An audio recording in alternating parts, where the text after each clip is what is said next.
ये दोस्तों अजीबोगरीब केस है और मैं वास्तव में आपको ये प्रमाणित करूंगा कि अजीबोगरीब केस क्यों है। और अगर ये राजनीतिक द्वेष का एक बहुत बड़ा उदाहरण नहीं होता तो ये हास्यास्पद होता कानूनी रूप से। विश्व के 7 अजूबों में मैं इसको गिनूंगा। मैंने कल कहा था कि it's a one trick wonder. Money laundering case पहली बार बना है मनी के बिना स्थानांतरण होने के। रुपया बिना स्थानांतरण हुए 1 मिलीमीटर मूव किए मनी लॉन्ड्रिंग बन गया। मनी लॉन्ड्रिंग केस बना है प्रॉपर्टी संपत्ति के 1 मिलीमीटर बिना स्थानांतरण हुए, ट्रांसफर हुए, मूव हुए। कैसे हुई ये कहानी? और ये आवश्यक है आप लोगों को समझना कि आपके जरिए देश को समझना आवश्यक है। ये सिर्फ डिटेल की बात नहीं, कानून की बात नहीं है। एजेएल एक जानी मानी कंपनी, आप भी जानते हैं, हम भी जानते हैं, कई दशकों पुरानी है, कुछ वर्षों में उसकी शताब्दी होगी। एक विशेष सेट ऑफ मूल्यों को प्रोत्साहित करने के लिए, संदेश ले जाने के लिए अखिल भारतीय स्तर पे वो बनी थी और चलती रही। वाणिज्य के आधार पर, अर्थशास्त्र के आधार पर वो सफल नहीं हुई, जैसा कि कई ऐसी चीज़ों में होता है जो आदर्शवाद से चलती हैं, कई संस्थाओं में होता है। इसलिए आर्थिक रूप से वो तकलीफ में पड़ी। कई सालों तक आर्थिक रूप से गिरावट हुई। एजेएल जो बहुत पुरानी कंपनी है, तो उन सालों में, लगभग 50 सालों में, अलग अलग विभिन्न समयों पर कांग्रेस ने, जिसके वो आदर्श प्रोत्साहित करती है, जिसने एक आदर्श उसको बनाया था इत्यादि इत्यादि, स्वतंत्रता संग्राम के वक्त कांग्रेस पार्टी ने उसको विभिन्न समय पर अलग अलग राशियां दी, लोन दिए, रुपये दिए। कई दशकों बाद वो टोटल रुपया हो गया 90 करोड़।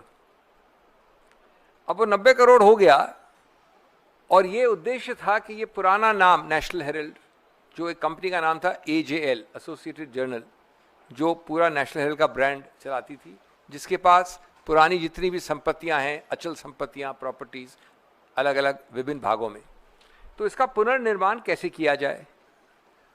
पुनर्निर्माण का बड़ा एक सरल तरीका था कि इसको डेट फ्री कंपनी बनाना है, इसको ऋण न रहे। तो ये जो लोन था, ये 90 करोड़ का जो ऋण था इस कंपनी पे, उसको ट्रांसफर किया गया एक नई नवेली कंपनी को। वो नई नवेली कंपनी का नाम था यंग इंडिया। वो क्या कंपनी थी मैं अभी आऊंगा उस पर। अब वो ऋण जब ट्रांसफर हुआ, सिर्फ ट्रांसफर हुआ ऋण कागजी के, कांग्रेस पार्टी का ऋण, अब वो ऋण रहेगा यंग इंडिया का।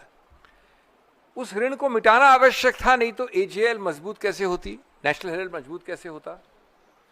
तो उसको मिटाया गया एक चीज ऐसी करके जो दुनिया भर के हर कंपनियां, आप लोग दिन प्रतिदिन करते हैं, निजी रूप से भी और पब्लिक रूप से भी। उस ऋण को हिस्सेदारी में कन्वर्ट किया, यानी कन्वर्ट डेट इनटू इक्विटी। तो 90 करोड़ के ऋण को कन्वर्ट कैसे किया?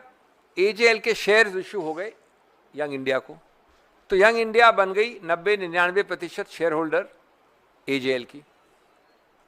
और यंग इंडिया में डायरेक्टर्स थे, मोतीलाल वोरा साहब थे, ऑस्कर फर्नांडिस थे, सैम पिट्रोडा हैं, सोनिया जी हैं, राहुल जी हैं, इत्यादि इत्यादि।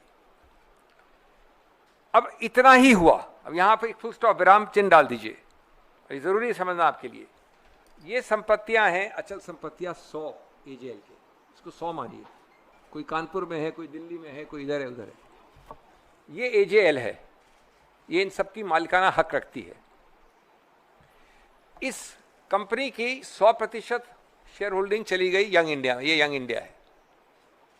न ये अचल संपत्ति हिली, न एजेएल हिली, 1 रुपया नहीं हिला, न संपत्ति हिली, कोई खरीद फरोख्त नहीं हुआ, बेचना खरीदना नहीं हुआ।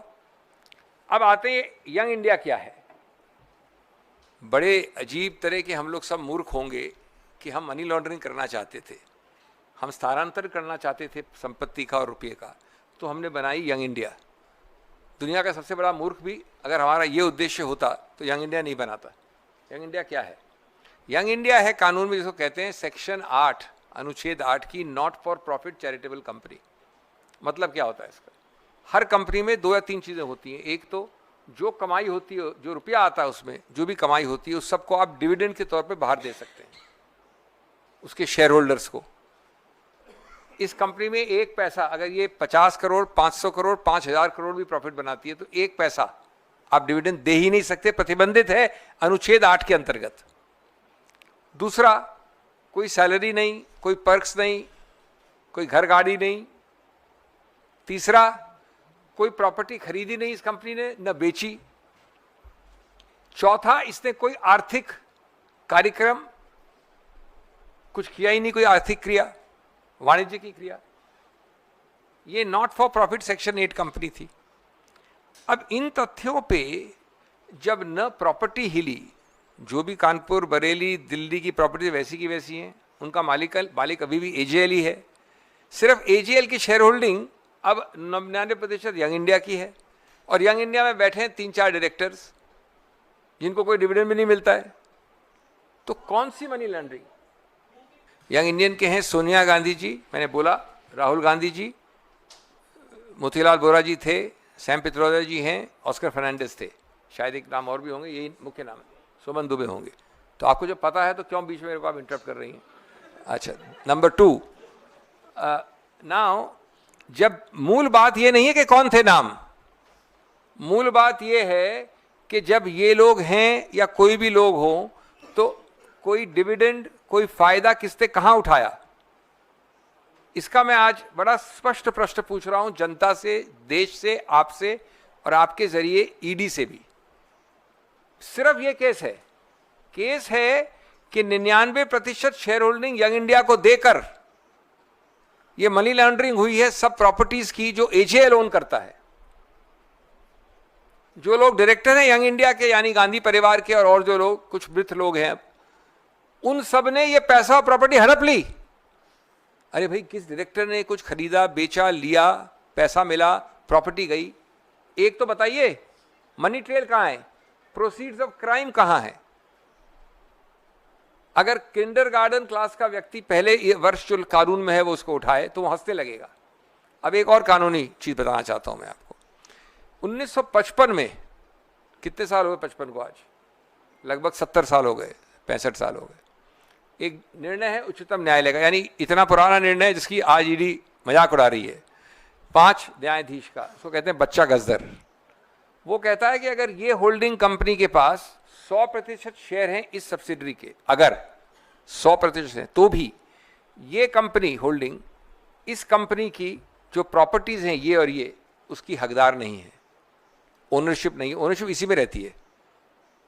ये एक सिद्धांत है, कई बार हुआ है, वोडाफोन में भी यही हुआ, इत्यादि इत्यादि। मैं आपको कानून से बोर नहीं करूंगा।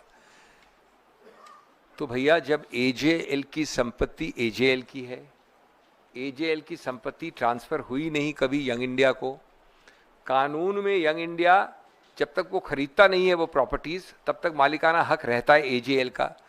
तो यंग इंडिया से एक और स्टेप आगे उसके डायरेक्टर्स कहां से मनी लॉन्ड्रिंग कर रहे हैं? कृपया ये बताएंगे कोई? ये कुछ नहीं बताया जाता है कि माननीय सोनिया गांधी जी, माननीय राहुल गांधी जी 3 दिन 5 दिन आइए इंटरोगेशन के लिए।